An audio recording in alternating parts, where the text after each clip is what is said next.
네, 안녕하세요, 여러분. 미국 주식 읽어주는 여자 주식 누나입니다. 9월 9일 목요일 아침, 우리가 잠든 사이 밤새 미국 증시에선 어떤 일이 있었는지 체크해 드리도록 하겠습니다. 뉴욕 증시 하락했습니다. 다우지수 마이너스 0.20%, S&P 500 지수 마이너스 0.13%, 그리고 나스닥 지수는 마이너스 0.57%. 이날 뉴욕 증시는 코로나19 델타 변이 우려가 지속된 가운데 3대 지수 이렇게 모두 하락을 했습니다. 특히 이제 다우 지수랑 S&P 500 지수 같은 경우는 3거래일 연속 하락세를 기록을 하고 있고, 나스닥 지수는 5거래일 만에 하락세로 전환을 했습니다. 아무래도 코로나19 델타 변이 확산 우려가 지속되면서 증시에 부담으로 작용이 됐는데요. 미국에서 델타 변이가 확산하면서 코로나19 신규 확진자와 입원 환자, 사망자가 1년 전 시점과 비교해 2배에서 3배로 늘어난 것으로 나타났습니다.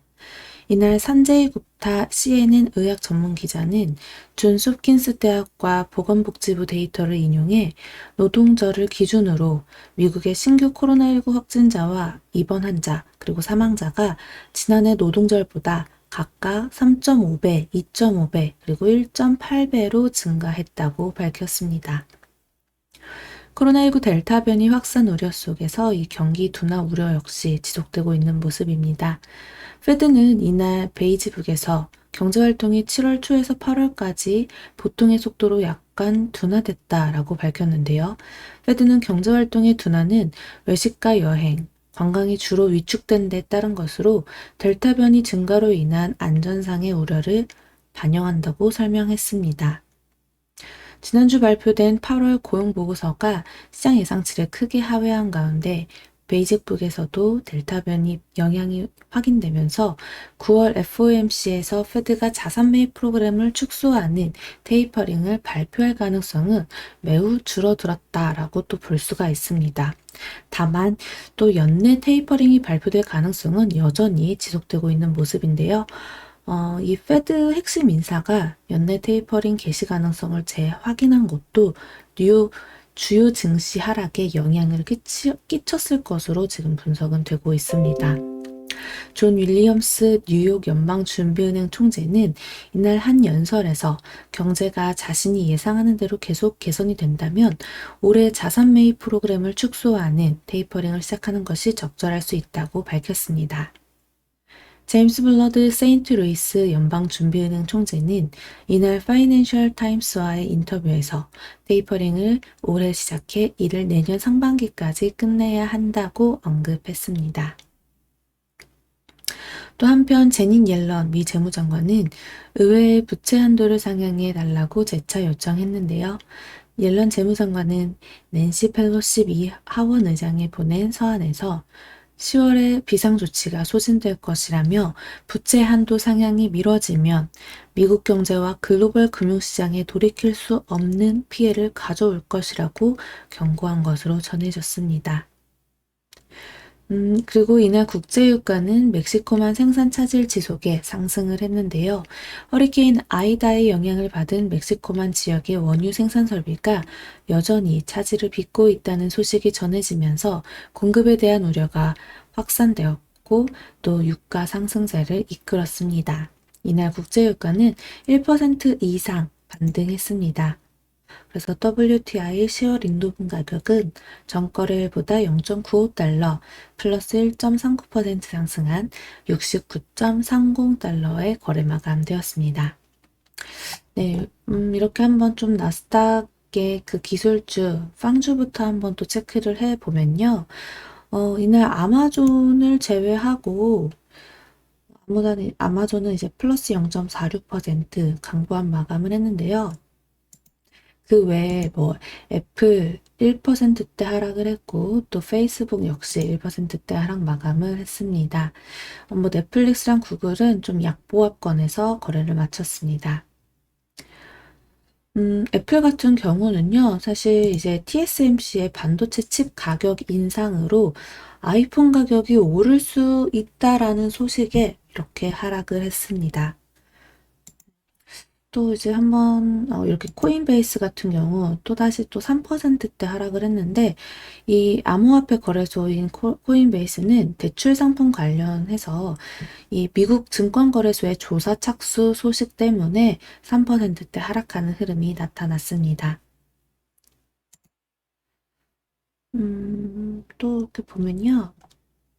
애플 같은 경우는 좀 흐름이 약했지만 여기는 없으려나 체크해 볼게요. 애플은 약했지만 오히려 이 또 그 뭐죠? 애플 아이폰 13의 위성 서비스 관련주로 부각되고 있는 글로벌 스타라는 회사가 있는데 그 회사는 고객사로부터 3,750만 달러를 선지급 받았다는 소식에 어제 급등했습니다. 29.95% 상승 마감이 되었네요. 네, 그리고 또 어제 같은 경우는 사실 또 그 코로나 델타 변이 확산 우려가 지속되게 되면서 뭐 항공주, 그런 여행주, 크루즈, 이쪽 여행항공 관련주들이 동반 하락을 하는 흐름이 나타났습니다. 네, 여기서 이렇게 쭉 체크를 해드리면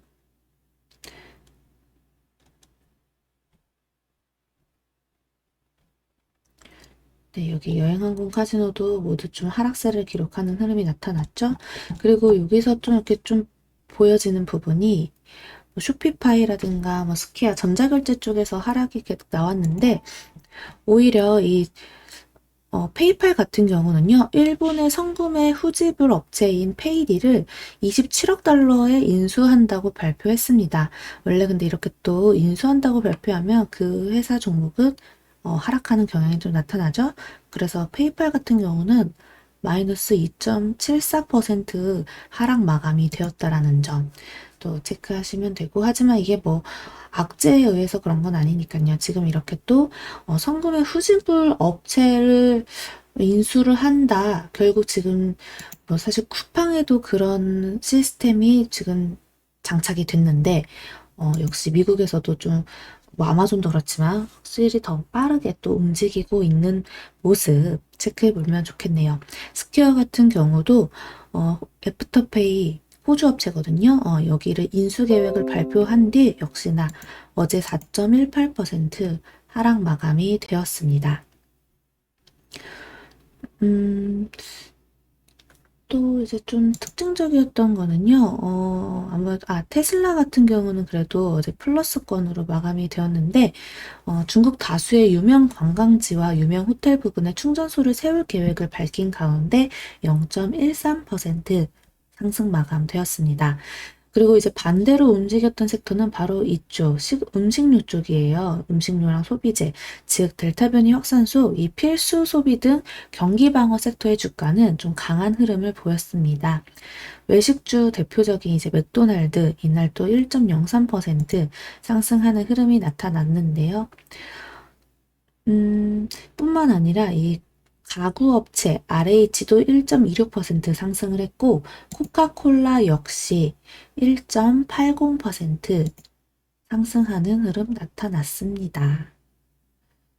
정말 그렇게 계속해서 또 자리를 잡아가고 있죠. 그리고 디즈니랑 월마트 역시 상승 마감을 했고요. 룰루레몬 같은 경우도 어제 엄청난 또 급등을 했는데 사실 우리나라도 요즘 좀 패션 관련주 흐름 나쁘지 않죠?